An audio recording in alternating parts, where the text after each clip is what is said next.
परेश ने अपने आप को रखा है गिरवी और रेणुका गले लग कर रोई है बुरी तरीके से फूट फूट कर।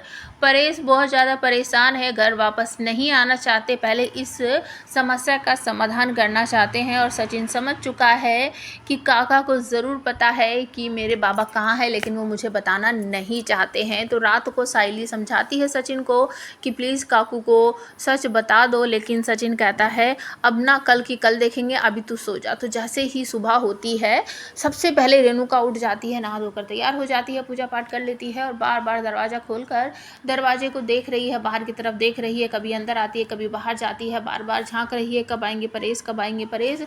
सचिन ने तो बोला था सुबह आ जाएंगे, अभी तक आए क्यों नहीं है।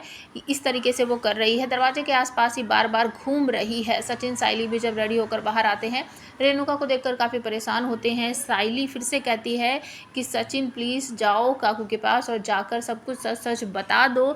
सचिन कहता है तेरा दिमाग ख़राब हो गया साइली, अगर मैं जाकर उसको बोलेगा ना कि बाबा के बारे में अभी कुछ पता नहीं चला है, तेरे को पता है वो खाना पीना छोड़ देगी, उसकी तबीयत बिगड़ जाएगी और उसका बहुत बुरा हाल हो जाएगा, मैं ऐसा नहीं कर सकता। तो साइली कहती है कि फिर हम क्या करेंगे। तो सचिन बोलता है कि मैं फिर से जाता हूँ काका के पास और पता लगाता हूँ कि आखिर बाबा है कहाँ। और रेणुका फिर से तेजस को बहुत खरी खोटी सुनाने वाली है कि नालायक, कुछ भी कर, जा अपने बाबा को ढूंढ के लेके आओ, मुझे अपनी शक्ल मत दिखा, तेरी वजह से ही परेश मुझे छोड़कर चले गए हैं।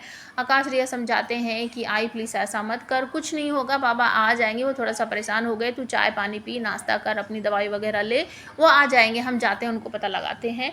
सचिन जाता है, फिर से पता लगाने की कोशिश कर रहा है। परेश अपने बेस्ट फ्रेंड के साथ पहुँच जाते हैं लेनदार जो है जिससे तेजस ने पैसे उठाए हैं मार्केट से, जो लोन वोन उसने लिया है वहाँ पर, और वहाँ जाकर उसके हाथ पैर जोड़ते हैं कि हमें कुछ टाइम का समय दे दीजिए और हम आपके सारे पैसे वापस कर देंगे। तो वो लेनदार कहता है पापा जी मैं आप पर बिल्कुल यकीन करता हूँ क्योंकि आप मुझे ईमानदार टाइप के आदमी लग रहे हो। तो परेश कहते हैं कि आप ऐसा करो, जब तक आपके पैसे हम नहीं दे पाते आप मुझे अपने पास रख लो, मैं आपके पास रहने को तैयार हूँ, एक तरह से मुझे गिरवी रख कर आप समझ लो इस तरीके से। तो वो कहते हैं नहीं नहीं पापा जी ऐसा मत कीजिए, मुझे ऐसे पाप का भागी मत बनाइए, मुझे आप पर विश्वास है, अपने धंधे में जबान की ही तो बात होती है, बस मैं आप पर यकीन करता हूँ।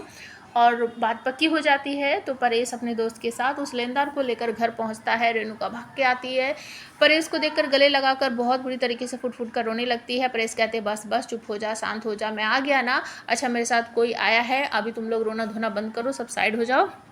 तो वो लेनदार आकर घर पे बैठ जाता है, सबसे नमस्ते होती है। उसके बाद परेश कहते हैं कि तेजस इनसे वादा कर कि तू उनका पैसा वापस दे देगा। तेजस कहता है हाँ मैं आपका एक एक पैसा वापस दे दूंगा, आप बिल्कुल भी चिंता मत करो। लेनदार कहता है ठीक है पापा जी, आप तो वैसे भी मुझे ईमानदार लग रहे हो। और वो वहाँ से नमस्ते कर निकल जाता है। फिर एक एक करके सब परेश से पूछते हैं और सचिन बहुत नाराज होता है कि बाबा तुझे ऐसा नहीं करना चाहिए था।